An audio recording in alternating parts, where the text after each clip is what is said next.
सिद्धार्थ और गौरी पूरी तरह से निवस्त्र तालाब में खड़े थे। अनंग पिशाच की आवाज सुनकर गौरी और सिद्धार्थ दोनों ही घबरा गए। वे नहीं चाहते थे कि कोई भी उन्हें इस हालत में देख ले। दूसरी कोई छुपने की जगह न होने के कारण गौरी तुरंत ही वहां से उठकर झरने के पीछे छुपने का प्रयत्न करने लगी। सिद्धार्थ ने अनंग पिशाच को आवाज लगाते हुए कहा, अनंग, तुम जहां हो वहीं रुको, हम अभी थोड़ी देर में वहां पर आते हैं। ये सुनकर अनंग पिशाच ने कहा, सिद्धार्थ भैया, क्या आपको गौरी दीदी मिल गई? सिद्धार्थ ने कहा, हाँ हाँ, यहीं पर है, मेरे साथ है, सुरक्षित। तुम जाओ, हम थोड़ी देर में आते ही हैं। अनंग पिशाच ने कहा, लेकिन आप आओगे कैसे? वहां से बाहर आने का और कोई रास्ता है क्या? नहीं तो आइए, इसी सुरंग के रास्ते मैं आप दोनों को वापस लेकर चलता हूं। सुजान भैया ने बेलों से रस्सी बनाई है, उसे पकड़कर हम फिर से जा सकते हैं। यह सुनकर सिद्धार्थ ने कहा, नहीं, हम आ जाएंगे, तुम जाओ। अनंग पिशाच को सिद्धार्थ का यह बर्ताव बहुत ही अजीब लगा। सिद्धार्थ की बात सुनकर वो लौटने ही लगा था कि उसके मन में ख्याल आया, क्या बात है, सिद्धार्थ भैया ठीक तो हैं? क्योंकि वो ऐसे कभी बर्ताव नहीं करते। हो सकता है कि ये कोई मायाजाल हो, मुझे चलकर देखना ही चाहिए।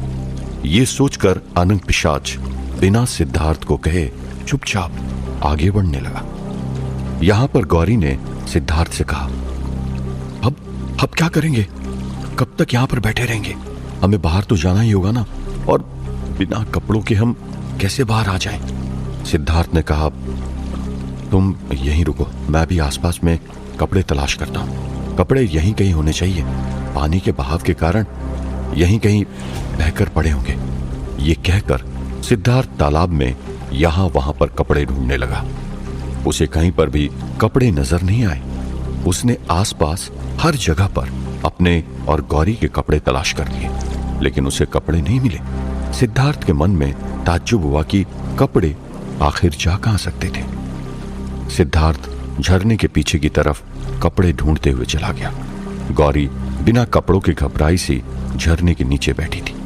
उस तरफ अनंग पिशाच उन दोनों को ढूंढते हुए झरने के ऊपरी हिस्से तक आ पहुंचा।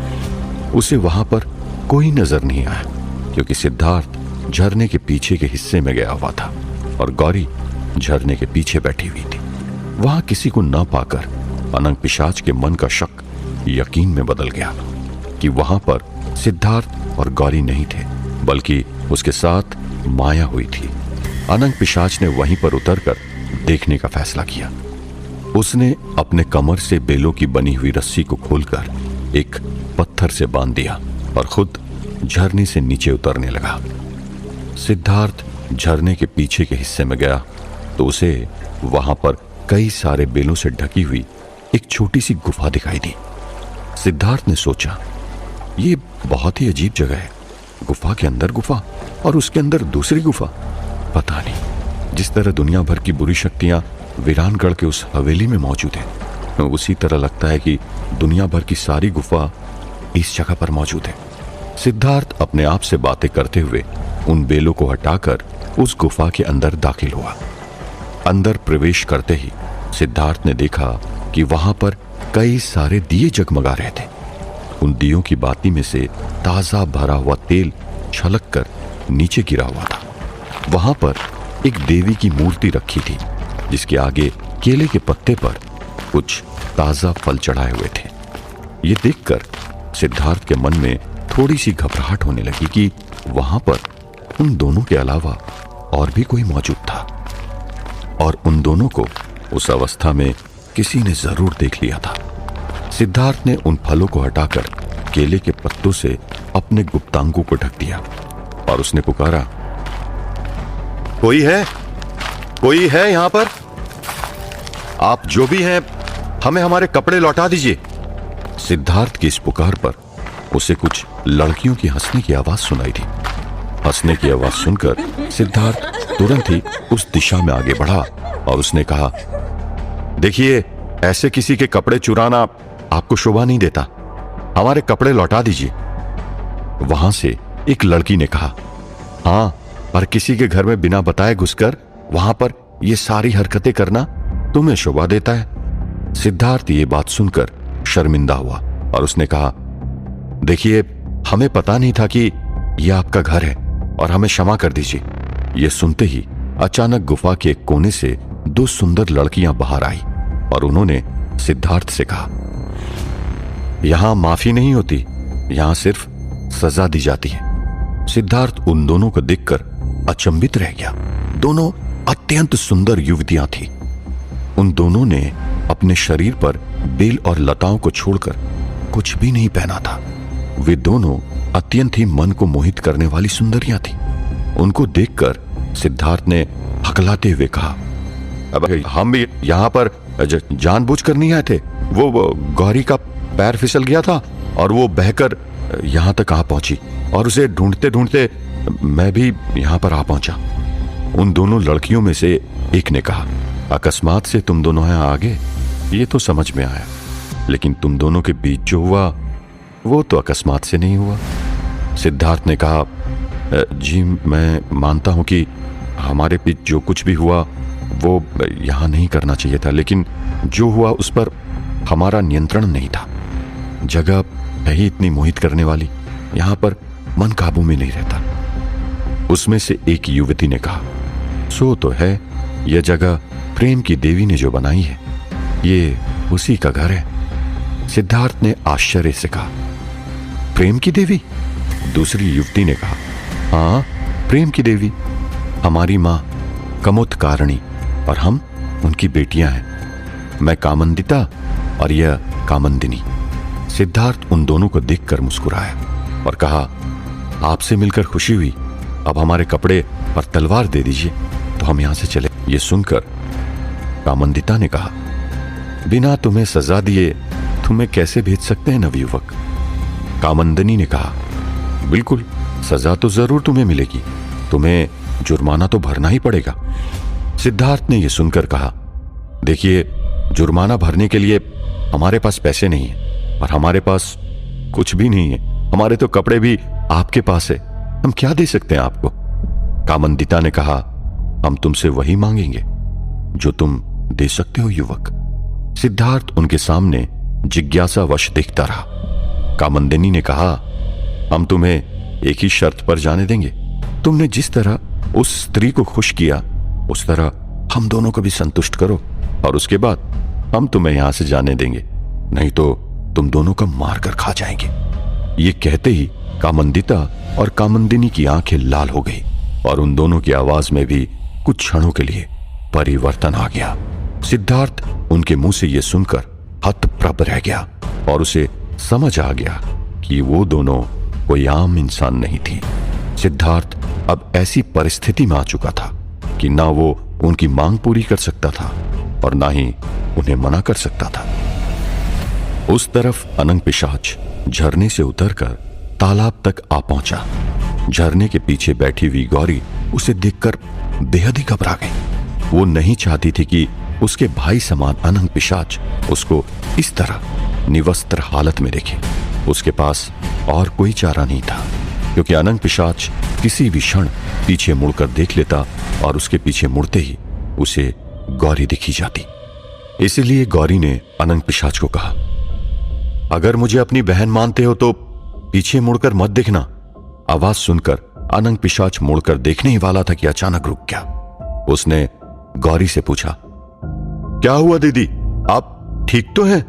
गौरी ने कहा, मैं ठीक हूं, लेकिन अभी उस हालत में नहीं हूं कि तुम मुझे देख सको।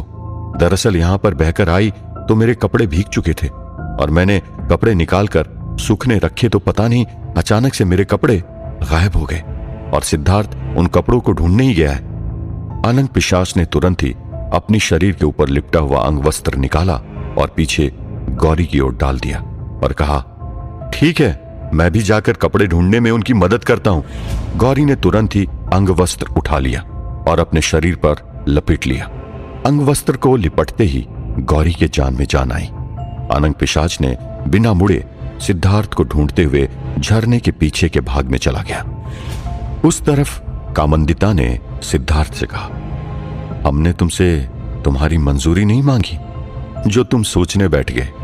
कामंदिनी बड़े कामुक तरीके से चलकर सिद्धार्थ की ओर आई और सिद्धार्थ के छाती पर अपनी उंगलियां घुमाई। सिद्धार्थ ने गहरी सांस लेकर खुद को काबू में रखा। कामंदिनी ने सिद्धार्थ से कहा, ऐसा भी क्या मांग लिया है मैं तुमसे कि तुम्हें पसीने छूटने लगे? हम जैसी सुंदरियों के साथ मिलन करने के लिए स्वर्ग के देवता भी लालायित होते हैं, और तुम्हें हम सामने से चलकर निमंत्रण दे रहे हैं और तुम हो कि पसीना पसीना हो रहे हो। कामंदिता ने कहा, नामर्द तो नहीं हो, क्योंकि तुम्हारी मर्दानगी कुछ समय पहले हमने देख ली है। यह कहकर कामंदिता भी सिद्धार्थ के पास बड़े कामुक अंदाज से चलकर आई और सिद्धार्थ के कानों के पास अपने होंठ ले गई और कहा, हमें अपनी मर्दानगी से संतुष्ट नहीं कर सकते तो तुम्हारी प्रियतमा को तुम्हारी आंखों के सामने मारकर खा जाएंगे और तुमसे तुम्हारी मर्दानगी छीनकर किन्नर बना देंगे। इतनी शक्ति है हमारे पास। यह सुनकर सिद्धार्थ और भी घबरा गया, न कुछ बोल सका न कुछ कर सका। कामंदिता ने सिद्धार्थ के गर्दन को चूमना शुरू किया। तब तक अनंग पिशाच उस गुफा के मुहाने तक पहुंच गया था और उसने सिद्धार्थ को आवाज लगाई, सिद्धार्थ भैया, सिद्धार्थ भैया, क्या आप अंदर हो? अनंग पिशाच की आवाज सुनकर सिद्धार्थ ने तुरंत ही कहा, हां मैं यहां हूं। सिद्धार्थ के मुंह से यह निकलते ही कामंदिता और कामंदिनी दोनों ही क्रोधित हुई और अनंग पिशाच आ पाए उससे पहले अपनी शक्तियों द्वारा कई सारी बेल और लताएं अचानक से उगने लगी और उस गुफा का प्रवेश द्वार बंद कर दिया। गुफा का प्रवेश द्वार इस तरह अचानक बेल और लताओं से ढकने के कारण अनंग पिशाच समझ गया कि सिद्धार्थ अंदर किसी मुसीबत में फंस गया था। वो किसी तरह उन लताओं और बेलों को तोड़कर अंदर जाने का प्रयत्न करने लगा। गुफा के अंदर कामंदिता और कामंदिनी सिद्धार्थ को गले पर, छाती पर, गाल पर और होठों पर चूमने लगी। उन्होंने अपने शरीर पर पहनी हुई लताओं को उतार दिया और सिद्धार्थ के शरीर से केले का पत्ता भी हटा दिया, जिससे उसने अपना गुप्तांग छुपा रखा था। दोनों ही अति सुंदर और आकर्षक युवती थी, फिर भी सिद्धार्थ को अपनी मर्यादा पता थी। गौरी को छोड़कर और किसी भी स्त्री के साथ शारीरिक संबंध बनाने के बारे में वो सोच भी नहीं सकता था, इसलिए उन दोनों के द्वारा दिए जा रहे चुम्बन उसे चुभ रहे थे। एक हद तक उसने सहन कर लिया, लेकिन फिर सिद्धार्थ से रहा नहीं गया और उसने जोरों से दोनों को धक्का दे दिया। दोनों पीछे की तरफ गिर पड़ी। उनके गिरते ही सिद्धार्थ वहां से भागा। सिद्धार्थ उस गुफा के मुहाने तक पहुंचने ही वाला था कि कामंदिता के इशारे से एक वृक्ष की लता सिद्धार्थ के ऊपर लिपट गई और उसे उठाकर गुफा के अंदर की तरफ फेंक दिया। दोनों से रहा नहीं गया और दोनों सिद्धार्थ के ऊपर कूद पड़ी। दोनों ही सिद्धार्थ का शारीरिक शोषण करने लगी।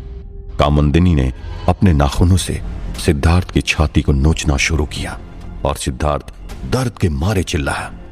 सिद्धार्थ के चिल्लाने की आवाज गौरी को भी सुनाई दी और वो घबराकर झरने से बाहर निकलकर पीछे की तरफ दौड़ी।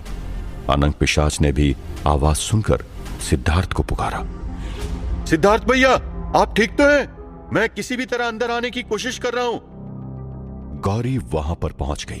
अनंग पिशाच द्वारा दिए गए अंग वस्त्र को उसने अपने शरीर पर साड़ी के समान लपेट लिया था। गौरी ने भी सिद्धार्थ को पुकारा, सिद्धार्थ क्या हुआ, तुम ठीक तो हो? अनंग पिशाच ने कहा, सिद्धार्थ भैया अंदर हैं, किसी मुसीबत में फंसे हैं। अंदर कोई तो शक्ति है जो हमें अंदर नहीं जाने दे रही और सिद्धार्थ भैया को बाहर नहीं जाने दे रही। अनंग पिशाच की बात सुनकर गौरी घबरा गई और वो भी खुद बेलों और लताओं को तोड़कर अंदर जाने की कोशिश करने लगी। गुफा के अंदर दोनों सिद्धार्थ को अपने सुंदर बदन से लुभाने की और उसे छूकर और चूमकर बहकाने की कोशिश कर रही थी, लेकिन उसमें नाकामयाब हो रही थी। सिद्धार्थ से अपनी मनचाहा न करवा सकने के कारण दोनों चिढ़ रही थी। उन दोनों को धीरे धीरे गुस्सा आ रहा था। जैसे ही उनका गुस्सा बढ़ता गया, उनकी आंखें लाल होती गई। सिद्धार्थ अपनी पूरी शक्ति लगाकर उन दोनों को रोकने की कोशिश कर रहा था, लेकिन दोनों साधारण युवतियों की तुलना में कहीं अधिक शक्तिशाली थी। जैसे ही उनका गुस्सा बढ़ता चला गया, वैसे ही दोनों के रूप में परिवर्तन होने लगा। दोनों का शरीर भारी और बड़ा होते गया। उनकी सुनहरी, कोमल और नर्म त्वचा अब काली और खुरदरी होने लगी। उनके दांत बड़े और नुकीले होने लगे। सिद्धार्थ ये देखकर हैरान रह गया। उनके भारी शरीर के नीचे दबे होने के कारण सिद्धार्थ हिल नहीं पाया। वहां से निकलने की कोशिश कर रहा था, लेकिन वो हिल भी नहीं पा रहा था। कामंदिता और कामंदिनी देखते ही देखते दो भयानक राक्षसी बन गई थी। कामंदिता ने कहा, तू हमें संतुष्ट नहीं करेगा। तेरी ऐसी हिम्मत कि तू हमें असंतुष्ट रखे। तुमको हम ऐसी सजा देंगे कि जिंदगी भर जाकर भी किसी स्त्री को संतुष्ट नहीं कर पाएगा। कामंदिनी ने कहा, तू इसको देख और मैं इसकी प्रेमिका को देख लेती हूं। यह कहकर कामंदिनी वहां से उठी और उस गुफा के द्वार की तरफ आगे बढ़ी। कामंदिता सिद्धार्थ के ऊपर से उठी और सिद्धार्थ को उठाकर दूर पछाड़ दिया। कामंदिनी के इशारे से गुफा के मुहाने पर पड़े सारे बेल और लताएं खुल गई और कामंदिनी ने बाहर निकलकर सीधा गौरी को गले से पकड़ लिया और गले से पकड़कर उसे ऊपर उठा लिया। दूसरी तरफ कामंदिता ने सिद्धार्थ को उठाया और दीवार की तरफ फेंक कर उसे पटक दिया।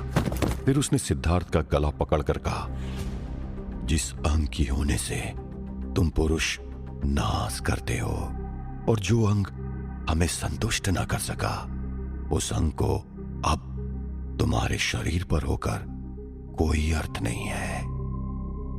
मैं उस अंग को अभी तुम्हारे शरीर से अलग किए देती हूं। यह कहकर कामंदिता सिद्धार्थ के गुप्तांग को अपने नाखूनों से उखाड़ने के लिए अपना हाथ आगे बढ़ाया। क्या सिद्धार्थ अपनी मर्दानगी हमेशा के लिए खो बैठेगा? क्या कामंदिता सिद्धार्थ को किन्नर बना देगी? क्या कामंदिनी गौरी को मार डालेगी? क्या अनंग पिशाच बिना अपनी मायावी शक्ति से दोनों को बचा पाएंगे? जानने के लिए सुनते रहिए वीरानगढ़, ओनली ऑन पॉकेट FM।